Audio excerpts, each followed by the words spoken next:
Really, really important. A big part of what you're going to see this evening, you saw the company's singers preview if you were there, is this doesn't all happen without some cost, and they're doing it at a pretty good level. So we have some parents that are in charge of a fundraiser that I'd like for them to talk to you about it a little bit. You may have heard this before, I apologize, but it is really, really important. And Sherry Jobin and Angie Rice are co-chairs for the spectacular.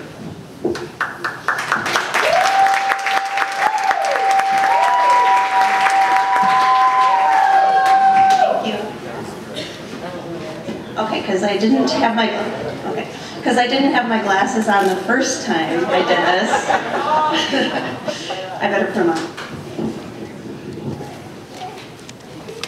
So, as Mr. Voss mentioned, we are in charge of Spectacular. I'm Sherry Jobin, and this is Angie Rice.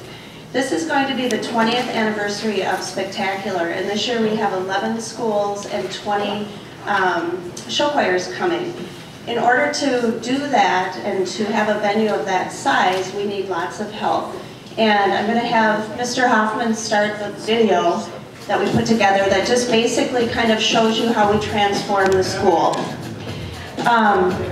In order to put an event on of this size, as I mentioned, we need lots of people involved. And we have a committee that is made up of several parents that are within our group here, but also we are in need of a couple of new positions. We need help with our AV committee, we need help with our security, and we also need help with replacing me. This is my second time being the chair, and last year it was Angie's second time doing the chair. So if we can do it, you guys can do it. As we mentioned, we need help, and we had an electronic sign-up that went out a couple weeks ago. One was for setup during the week before Spectacular, and then there was a sign-up for Spectacular, which was a 2-shift per family requirement. We also have a program that we sell on the day of Spectacular. Okay, Vanna. In the program, we've got the various schools that are participating, as well as we have ads. And we solicit ads either through businesses or through people inserting ads for their children. And so we've got a form that is yellow that's out in the seats, and basically that gives you information about soliciting an ad. Those ads are due next week on Wednesday the 4th.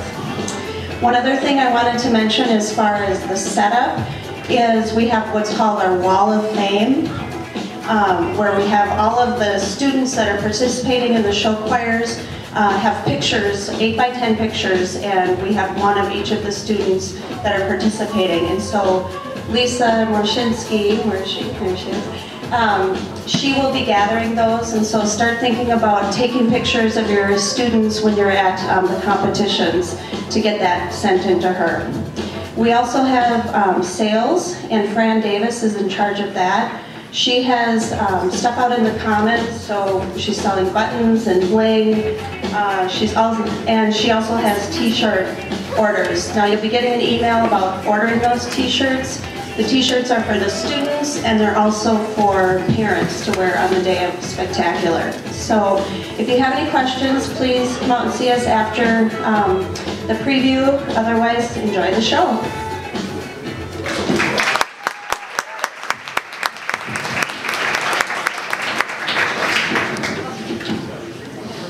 So tonight we are featuring in the preview of their competition show, Encore Singers and the T-Tones. A little bit about the groups. Encore Singers is an all-girl group this year that auditioned. They've been rehearsing primarily Sunday evenings, and we've added Tuesday afternoons of late. And then for the T-Tones, they primarily rehearse on Sundays, having added Tuesday evenings a little later on. Both of the groups will be competing this weekend for the first time. And this weekend we're going to Bloomington Kennedy High School, so hopefully if you're in the area, you and friends and family and so on can join us.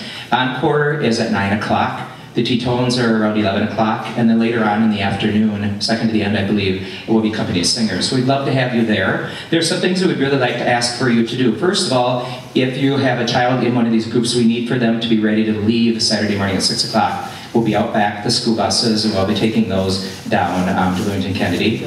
And then also we want to make sure that the students know and that you know that they cannot leave once they are there unless there's special situations that you've talked to us about ahead of time. they cannot sleep or hang out in the homeroom. So they need to be out in a common area, or hopefully all the time in supporting other groups, learning from them and encouraging them on as well. The other competitions they'll be going to, Encore, like I said, will be at Boonton Kennedy. Then the next weekend, so next week they'll be at Eau Claire Memorial High School. And then at the end of February, they'll be at Western Dubuque, and that's in Iowa. That's a little bit of a change. We're excited to go there. It's a little closer. Instead of leaving at 2:30 in the morning, we think we'll leave at 5 in the morning, so that's better. And they have a brand new concert hall, so we will not be in a gym, we'll be in a concert hall, which will make it a little bit easier for our on and off stage situation. The T-Tones will do the very same competitions, but adding on Mitchell, South Dakota, the Corn Palace Performance Hall, so we'll be there with company of singers. So that should be a fun way for them to end their season. What we ask of you when you go to competitions are just a few things. First of all, making sure that you cheer on all groups. It's uncomfortable, and I know some of you have been in a situation when you sit by somebody that obviously any group that's worked really, really hard deserves our acknowledgement, okay, whether it's competitive or not, to just sit still and not acknowledge what they're doing. I think that's hurtful to the students that might see it there on stage, and also obviously those family members and friends that are there and their kids are not getting the support that they certainly deserve. We ask you to not be in judgment of the songs they've chosen, the choreography they're doing, how they're doing it, anything like that, costume choices, because you know this, it's primarily up to the directors for us to make those choices, and then they live with, for good or for bad, what they've been given, and they're trying their hardest. So please don't talk about those things, whether you're in your seats, out in a common area, the restrooms, anything like that. We really, really ask that you don't do that. Where you should sit when the groups are competing. They reserve the first couple rows always for the performing competing groups. So come on down front. They are not the best seats. I can tell you that right now. You go away thinking, I don't know how good it was. Because sometimes you will see things up close, you don't get the full picture and so on, but they need to see and hear you. So hopefully it'll bring energy to you and that back to them as well. But it's very helpful. I know sometimes if we make finals, parents will say, well, we wanted to sit in the back and really get a good feel for what it's like, and then there's nobody down front. And sometimes in final round competition, the other schools are getting ready, and at that point, depending on where we are, it becomes more competitive. That groups sometimes are less supportive. In the show choir world, not so much, but it does happen a little bit. Make sure that you never bring any food from the outside, any drinks from the outside, any water, anything like that. If you're going to make a purchase, we really prefer that you do it there, as it's a fundraiser for them to support their program. It'd be the same thing if people did that for us and we just don't allow it. So please, we really encourage you to not do that. Usually the menus are varied enough that you can make things work. I know some of us have restricted diets, and we find things to eat that makes it just fine. And then what I thought I would do next is let you know, if you're new to this, that this is different than going to a choir concert or a band concert. You can make noise, cheer, support, all that kind of stuff while the show is going on. We encourage you not to cover up something that's of interest. For example, company singers show after the duet's done singing, it's really common, especially in Iowa, that they'll do like spirit fingers in the area like that to show support so that they can see they've done well, but it doesn't cover up what that moment might be, which doesn't seem right to be screaming and yelling when it's a soft ballad, but it also might cover up that next line that's happening. It's different if we're in a number that's quicker. If you're seeing in a couple of shows tonight like that, go ahead and cheer and scream and yell. A good time to do it would be during like a dance break. I realize the more you know the show, the more you're going to know when to do those things, and actually their performance has so much to do with your participation as well. And you'll see that from some other schools too, where they kind of have their kind of canned places that they make things happen. Hopefully it's always genuine, that you really feel like they're doing well to cheer them on. What I thought I would do lastly is I got an email from one of the parents here recently that I think really sums up what we really hope happens wherever we go with the kids. It said, the parent said, I was speaking with one of the co-chairs from the Linn-Mar Supernova competition, which company went to a couple weeks ago. While I was calling her to ask about a food service related topic, she completely diverted the conversation to lather praise all over to TG Company of Singers.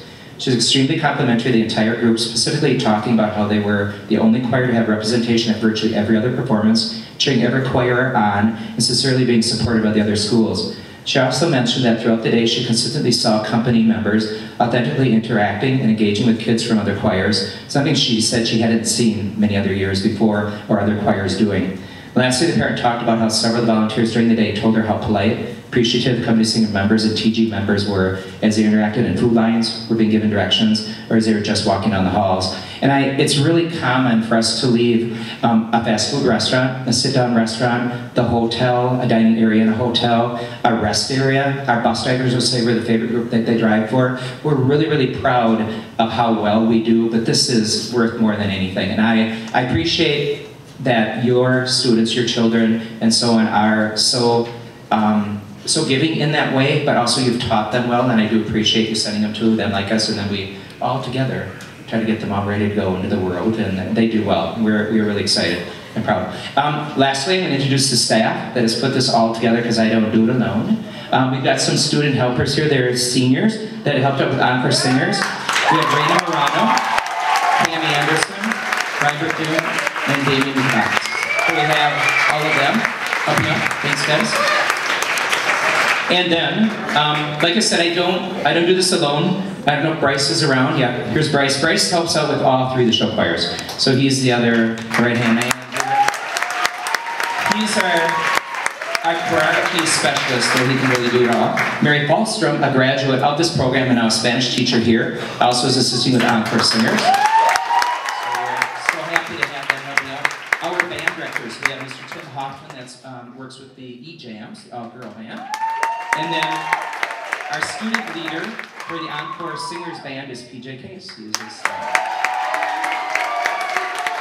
So without further ado, Encore Singers.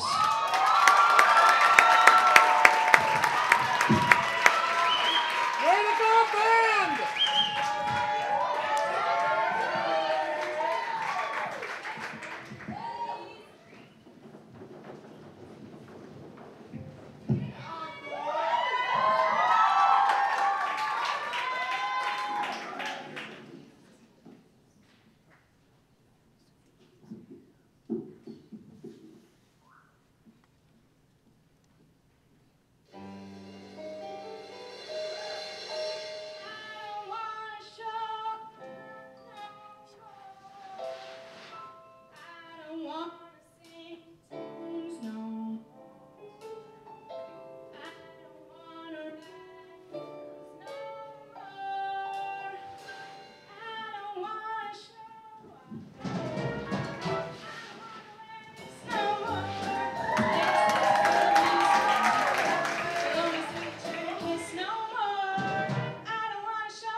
Io ci